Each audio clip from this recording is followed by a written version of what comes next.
За нэгдүгээрт энэ орон сууцчлалтын банкны асуудал, орон сууцны санхүүжилтийн асуудал, ялангуяа ипотекийн зээлийн нөхцөл байдалтай холбоотойгоор орон сууцчлалтын тусгай банк байгуулах гэж байгаатай холбоотой асуудал дээр бол хэд хэдэн бас анхаарах асуудлууд байгаа. За ер нь өнгөрсөн хугацааг харах юм бол 2013 оноос хойш 13 орчим жилийн хугацаанд 144 мянган иргэнд 11.2 их нийт төгрөгийн ипотекийн зээл болгосон. За гисэн хэдий ч одоо өнөөдрийн байдлаар 47 мянга орчим иргэн 6-7 их нийтийн зээлийн өсөлт ирүүлсэн 4 жилийн дараа л үүссэн байж. Тэгэхээр энэ ипотекийн зээлийн хүртээмж за ил тод байдлыг анхаарах зүйлүүд бол байгааг бол энэ тоо илэрхийлж байгаа. Нөгөө талдаа энэ ипотекийн зээлийг гаргаж дэмжиж хэрэгжүүлж байгаа нь бол гэр хорооллыг орон сууцчлуулъя. Утаа төгжлөөс гарах гол шийдэл бол гэр хорооллыг орон сууцчлуулах юм байна. Орон сууцны хүртээмжийг нэмэгдүүлэх юм байна гэдэг ийм бодлоготойгоор хийсэн. Гэтэл сүүлийн 13 жилийн хугацаанд 2013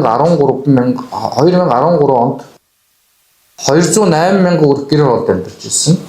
13 жилийн дараа буюу 11 орчим их нийт төгрөгийн зээл олгоод 144 мянган иргэнд зээл олгосон хэдий ч нөгөө гэр хороолт байгаа 2013 онд байсан 208 мянган иргэн маань өрх маань 230 мянга болоод даруй одоо 22 мянгаар өссөн. Өөрөлдвөл энэ маань бас буураагүй зорилгодоо хүрээгүй гэж харагдаж байна. Тэгэхээр энэ ипотекийн зээл энэ орон сууцчлалтай холбоотой асуудлууд бол ганцхан одоо банк байгуулаад шийдэгдэх үү юу гэдэг бас бодолцох асуудал байгаа гэдгийг бас эхлээд бас тодорхой хэлье. Тэр одоо нийт зээл олгосон 144 мянган 40 гаруй хувинд ер нь гэр хорооллод амьдарч байгаа иргэд авсан. Тэгэхээр энэ орон сууцчлалтын банк байгуулаад орон сууцны санхүүжилтийн банк тусгай зорилтын банк байгуулаад явснараа засгийн газраас өргөн барьж байгаа энэ хуулийнхаа төсөл агуулгаар бол орон сууцны зээлийн үнийг тогтворжуулна. Үнийн өсөлтийг бол энэ огцом өсөлтийг бол бас тодорхой хэмжээнд хязгаарлаад явах боломж үүднэ гэж тайлбарлаж байгаа. Тэгэхээр бид нар одоо өнгөрсөн хугацаанд төрөөс экспортыг дэмжнэ гэдэг төвшлийн банк байгуулсан бүгд мэдчихэж байгаа. 2011 онд буюу 15 жилийн өмнө байгуулсан.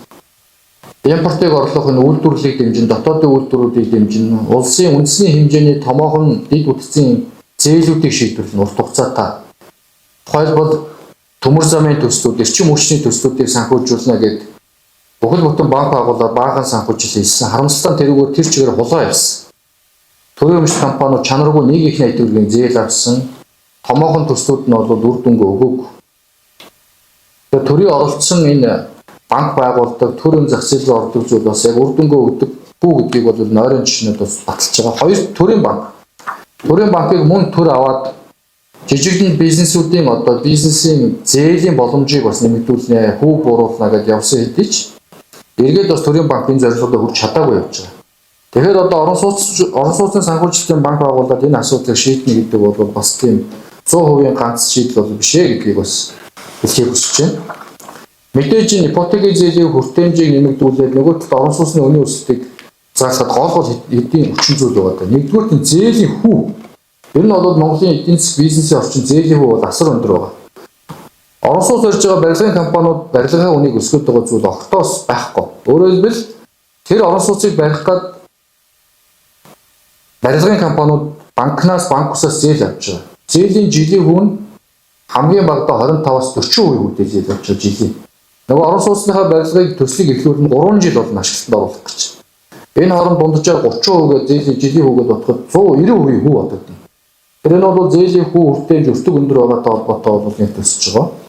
Хоёрт бид нар барилгын материалын гол үйлдвэрлэлүүдээ дотооддоо бүр хангаж чаддгүй. Импортоор авдаг 70-80% нь урд хятадаас хамааралтай. Тийм болохоор валютын ханш тагаад яг барилгын материалын үн өсчихдөг. Тэгэхээр энийг бас дотоодын үйлдвэрлэлүүдэд дэмжих, дотооддоо бол нэг арматур цементтэй бид нар үйлдвэрлээд явж байгаа.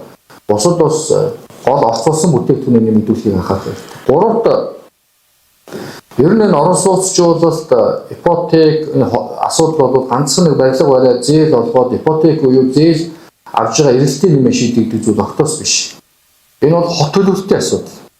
Гэр хорооллын дахин төлөвлөлтөд 2011-12 оны үед бол маш чухал зөв төсөл эхлүүлсэн хувийн хвшилтэд оролцолтой. Харамсалтай энийг бас тэр болгон сайн дэмжиж яваагүйгээс болоод хувийн хвшил орохгүй сүүлдээ одоо нийслэл өөрөө дангаараа $500 сая босгоод сэлб дэд төвгээд маш том орон сууц бариад явж байгаа. Төр өөрөө бариад явж байгаа. $500 сая тэр чигээр нь мөнгөөр нь газраа чөлөөлчихдөг. Уг нь бол газар чөлөөлтийг орон сууцаар нь сольж хийх ёстой. Тэгжээж тэр гэр оролт байгаа айлуудын яндан жорлонгийн тоо зурс тэнд амьдарч байгаа айлууд орон сууцнд орох ёстой. Гэтэл мөнгөөр нь хийждэг. Барилга барих мөнгөөрөө газар чөлөөлөд хийждэг. Тэгээ үн тогтоодог, зах зээл рүү орж төр тоглодог. Ийм бас замбраагүй байдлууд бол асар их байгаа. Тэгэхээр энэ хот төлөлтийн асуудал гэдэг нь одоо орон сууцны үнийн тогтвортой байх, үнийн өсөлтийг бас зохих төвшөнд нь байлгах тал дээр одоо төр ажиллагааг үлэн 3-т дэд үтц буюу дулаан эрчим хүчний дэд үтцийн асуудлыг тэр барилгын төсөл хэрэгжиж байгаа газрууд дээр хүргэх ёстой. Одоо тухайлбал дулаан гэдэг зөвхөн бид нар баруун талд төвлөрсөн. Дулааны их усүрт. Зүүн талд ганц амгалангийн дулааны станц гэж байж байгаа. Зүүн тийшээ хот төлийг гэхээр тэнд нь газар нь гайгүй хүртээмжтэй хямдхан байгаад идэг.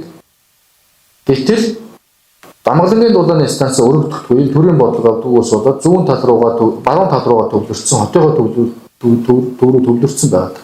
Тэр ийм байдлаар төр салбар хоорондын уялдааг хангаж томоор нь бодлогоо харж энэ улсын гол үүрэг бол инженерийн дэд бүтц, нийгмийн дэд бүтцээ хүргэх. Энийг хямд өртгөө тэр газар орон зай байгаа газрууд дээр төлөвлөж хөрвүүлж энэ асуудлуудыг бас ингэж анхаарч ажиллах ёстой гэдгийг бас бид нар хэлсэн гэдгийг бас дурдъя. За хоёрт бизнесийн эрх чөлөөний тухай хууль өргөн барьсан. Өмнө нь бол эдийн засгийн эрх чөлөөний хууль гэдэг бас их хурлаас ажлаас гарцсан ажиллаж байгаа. Тэгэхээр Монгол улс эдийн засгийн орчинд одоо энэ бизнесийн оролцоог нэмэгдүүлэх, хувийн хвшлийг дэмжиж, гадаад дотоодын хөрөнгө оруулагчдын эрх шиг хамгаалъя гэдээ бас олон жил ярьсан. Энэ хууль бол чухал хууль. Энэ хуулийг бол дэмжиж байгаа. Тэр гол нь бол энэ төрөөс хувийн хвшлийг хийж байгаа тэр бизнесүүдийг төр хийх шаардлагагүй бизнесүүд огтоохгүй гэдэг зарчмыг маш тодорхой зааж өгсөн. Тэгээ элдв одоо дарамт зөвшөөрлийг бас олохдоо хүн суртал гаргахгүй цөөл төрийн бус байгууллага руу шилжүүлэх асуудлуудыг бол энэ хуулиар зохицуулж өгч байгаа. За 3-т хөрөнгө оруулагчдын эрх ашиг хамгаалах, өмчийн эрхийг хамгаалах гэх тодорхой заалтуудыг оруулаад тэгээ гадаадын дотоодын хөрөнгө оруулалтын таатай орчин дээр татврын бас тодорхой хэмжээний хөнгөлт чөлөөлтүүдийг бас хийх асуудлуудыг энэ агуулгын хүрээнд зааж өгсөн. Тэгээ энэ бизнесийн эрх чөлөөний тухай хуультай холбогдуулаад 100 орчим хууль нэмэлт өөрчлөлт орж байгаа. Тэгэхээр энэ бол асар өргөн хүрээнд бас энэ бизнесийн орчныг дэмжсэн зохицуултууд орж байгаа гэж ойлгож байна. Тэгэхдээ хамгийн чухал юм татврын орчин хүнд суртлаас илүүтэйгээр энэ төр засгийн тодорхой байдал чухал байгаа. Гадаадын ч өнөө дотоодын ч өнөө бизнесүүд хөрөнгө оруулалт хийхэд энэ богино хугацаанд засгийн газар нь байн огцорчдөг. Одоо 24 оноос хойш гэхэд жил 8 сарын хугацаанд Монгол улсын ерөнхий сайд 3 удаа солигдлоо. 3 дахь удаага шинэ ерөнхий сайдтай боллоо. Их хурлын дарга нь бас 3 дахь удаага шинэ их хурлын даргатай боллоо. Тэгэхээр жил 8 сарын хугацаанд ингэж төр засаг тогтворгүй байхаар гадаадын ч дотоодын ч бизнесүүд явахд маш хүнд. Дэлхийд дээр байтугай Монголд ямар жижиг хувийн компани жил 8 сарын хугацаанд тулсын дарга 3 солихгүй. Гүйц захирлаа 3 солидгүй. Тэгэхээр энэ засаглалын ямар том асуудал байгааг энийг бол эндээс бол харагдаж байгаа. Тэгэхээр энэ тодорхой байдлаа эхлээд бий болох хэрэгтэй. Хоёрт нэг анхаарах гол юм нь бол хөрөнгө оруулалт татж байгаа нэгэд хамаг татврынхаа таатай орчныг бид бүрдүүлчихдэг. Тэгээд нэргсэн хойно хашгирыг өгчээр татврын хамаг хөнгөлт чөлөөлтүүд үзүүлчихэд нөгөө гадныхын хөрөнгө оруулалтыг явж хэсэг хугацааны дараа хөрөнгө оруулагч нарт бид нар шулуурж байна. Маш их одоо татврын хөнгөлт өгчөө буцаа болиё гэж эргэж уцдаг асуудлууд байдаг. Тэгэхээр эхнээсээ энийг маш сайн тооцож тодорхой ярьж ингэж шийдэх ёстой гэдгийг бид нар бас хэлсэн. Энэ бол маш чухал. Өөрөөр хэлбэл татврыг тодорхой хэмжээгээр бууруулж болно. Монгол улсад ашиггүй байдлаар татвараа хууль эрхцэн орчин хит хөнгөж болохгүй. Тэгсэн тохиолдолд энэ бол харилцан ашигтай явахгүй учраас урт хугацааны доктортой хамтын ажиллагаа биш болж явдаг. Хэсэг хугацааны дараа дахиад нөхцөл өөрчлөлт болдог. Энэ эсэгээр гадаадын ч дотоодын ч хөрөнгө оруулалтыг үргээдэг. Тодорхойгүй байдлыг үүсгэдэг ийм зүйлүүд бий болдог учраас бидний зарчмын байр суурь бол эхнээсээ энэ хөрөнгө оруулалтын орчин, ялангуяа татврын орчин дээр татврын хувь хэмжээгээ бууруулж байгаа асуудлуудаа бол маш сайн нарийн тооцож урт хугацаанд харж болно. Дор хаяж дээр 15 жилээр харж тогтвортой байх боломжтой юу гэдгээ тооцож ингэж хөнгөлж чөлөөж явах ёстой гэдэг ийм тодорхой санал байр суурьдыг илэрхийлсэн.